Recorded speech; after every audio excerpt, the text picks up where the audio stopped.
Hello, dear students. Once again, I welcome you all to KLS Gokte PU College of Commerce and Science, Belgavi. So, this is our lecture number 3rd on a topic haloalkane and halorane. This is Mr. Akash Vasan Nesarkar, lecturer in chemistry, Department of Chemistry. So, in today's class, we are going to see some chemical properties of haloalkanes, that is, substitution nucleophilic reaction. So nucleophilic substitution reactions are called as a SN reaction, where the nucleophile replaces the halogen atom from the haloalkane to give nucleophilic substitution product. And various nucleophilic reagent we can use. For example, aqueous potassium hydroxide, ammonia, potassium cyanide, silver cyanide, potassium nitrate, silver nitrate, and etc. So various nucleophilic reagent we can take for the substitution nucleophilic reaction. So in this nucleophilic substitution reaction, the haloalkane undergo two types of mechanism. The first one is substitution nucleophilic first order reaction. Substitution nucleophilic first order reaction, which is known as SN1 type mechanism. See, SN1 indicates substitution nucleophilic first order reaction. Generally, SN1 reactions are carried out in a polar protic solvents like water, alcohol, acetic acid, etc. For example, the hydrolysis of tertiary butyl bromide with a hydroxide ion gives tertiary butyl alcohol and bromide ion. So that it is a general reaction. Okay. Also, vinyl chloride is a less reactive towards nucleophilic substitution reaction due to the resonance. So SN1 type is also known as unimolecular nucleophilic substitution. Unimolecular nucleophilic substitution. So this is also known as unimolecular substitution nucleophilic reaction. So this SN1 reaction proceed under two steps.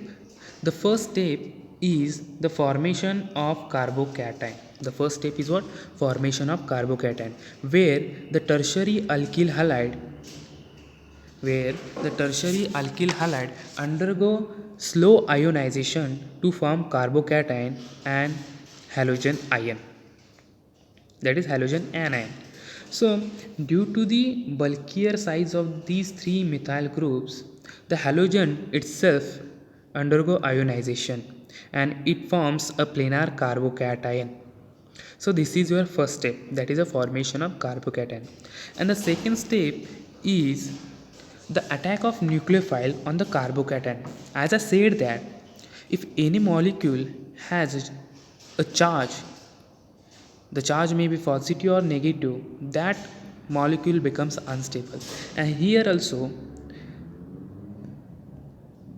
we are having a positive charge on a carbon atom, and that is unstable. To make it stabilize, we have to introduce the nucleophile, and this nucleophile attacks from front side as well as from the back side. Means two-way possibilities are there. The nucleophile may attack from the front side or it may attack from the back side, and due to this the partial racemization product we will get. Now if we attack from the front side, we will get the substitution product. We will get what? Substitution product. So in bond breaking, it's much slower than bond breaking. Step 1 is reversible and it is a rate determining step. So the bond breaking step is a slower one. Okay, and step 1 is a reversible and it is a rate determining step. Therefore, the rate of the reaction depends only on alkyl halide. Therefore, we can write down the rate of this reaction is rate is equal to R is equal to K into molar concentration of Rx. It is a first order reaction, and the reactivity order of alkyl halide towards SN1 as tertiary alkyl halide reacts faster than that of a secondary and primary mechanism.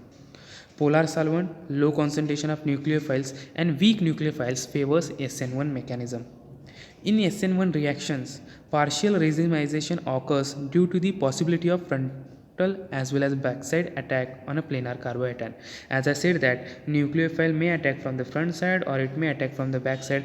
Due to this, the partial racemization may occurs. Okay, so we may get two product. So this is about the SN1 mechanism, that is nucleophilic substitution first order reaction, where the rate depends on only alkyl halide. Okay, the first step is what? Formation of planar carbocation, and the second step is what? Attack of nucleophile to give substitution product. So this is about SN1 mechanism. In examination, this reaction carries a 3 mark. Okay, if you write the first step, you will get 1 mark, second step another mark, and the rate of the reaction without, okay, rate of the reaction another mark. So you have to write down the rate of the reaction, first step, second step. Okay, then only you will get the entire 3 marks. So remember, you have to write down rate of the reaction first, then first step, second step neatly, and you have to show also the nucleophilic attack by the arrow mark like this. Okay, so show the nucleophilic attack from the front side, you will get the substitution product. So this is about the unimolecular nucleophilic substitution, which is known as SN1 type, and this mechanism has a 2 step. First one, formation of carbocation, second one, formation of nucleophilic substitution product or attack of nucleophile on a carbocation. So in your own words you can write, it's your choice. Now second one is nucleophilic substitution second order reaction. Nucleophilic substitution second order reaction, which is also called as a bimolecular nucleophilic substitution. This reaction proceeds in a one step, and it is a second order reaction with the rate R is equal to K into molar concentration of alkyl halide into molar concentration of nucleophile.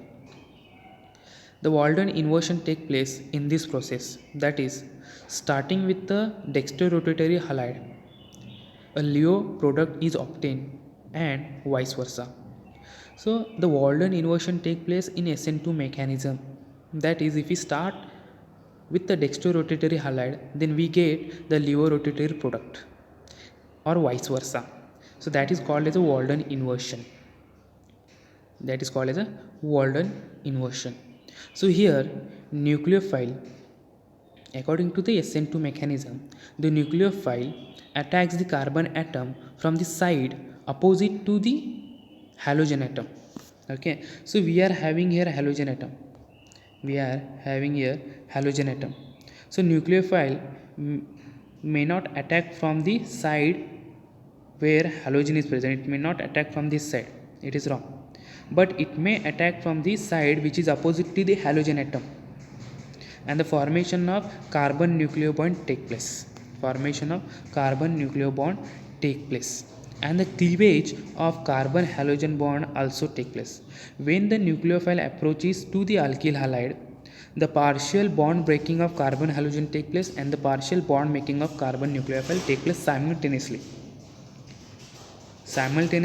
The formation of carbon nucleophile and the partial bond breaking of carbon halogen also take place. So once the nucleophile approach to the alkyl halide, that is primary alkyl halide, the formation of carbon nucleobond take place and the breaking of carbon halogen bond take place simultaneously. And as you can see, this is your transition state, which is having the high energy. The transition state having the high energy. So here no intermediate in SN2 reaction, just a transition state, and this transition state is imaginary state and cannot be detected. Means we cannot detect the transition state, but it is obtained. It is the highest energy point on the reaction coordinate. Since no intermediate is formed during this reaction, it is a single step mechanism. So during this course of reaction, no intermediate is obtained, and therefore it is a single step reaction. So once the nucleophile approach to here, the carbon halogen bond become weaker, and later on it escape from the transition state and it form a inverted product, that is a nucleophilic substitution product. So in this step, the bond making and the bond breaking take place simultaneously, and therefore the rate of the reaction is depends on both the reaction, because after the approach of nucleophile only the halogen bond escaping from the transition state. So here both the steps are very important. Okay, and therefore the rate of the reaction depends upon the alkyl halide as well as the nucleophile. The rate of the reaction depends on alkyl halide and the nucleophile. Therefore reactivity of halide towards SN2 mechanism is primary halide is greater than secondary and that of the tertiary. So rate of the reaction in SN2 mechanism depends on the strength of the attacking nucleophile. Strength of some common nucleophile is cyanide minus is greater than iodide minus, OR minus, OH minus, acetate ion minus, H2 and fluorine. Non-polar solvent, strong nucleophiles and high concentration of the nucleophiles favors SN2 mechanism. So to favor SN2 mechanism we require non-polar solvent and strong nucleophiles. That is a high concentration of nucleophile which favors SN2 mechanism. So remember, in SN2 mechanism the rate depends on alkyl halide as well as the nucleophile. So here inversion will take place, that is Walden inversion. Okay, you have to remember this. Okay, so in the reactant hand side the R1, R2 and hydrogen is on left hand side, whereas in product hand side it is presented right hand side. Okay, so that is called as a inversion. And this is very important. So in today's class we will wind up here only, that is SN1 reaction and SN2. So be prepared for both type of mechanism. In examination, out of these two, any one they can ask, either SN1 or SN2. So you have to remember SN1 is a two-step mechanism, SN2 is a single-step mechanism.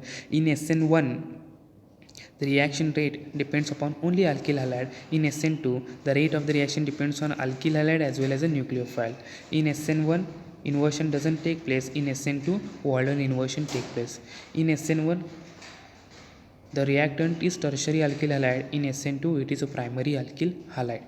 Okay, so these are the things you have to remember. So in the next class we will see what are the another differences present between the SN1 and SN2 mechanism. So thank you one and all.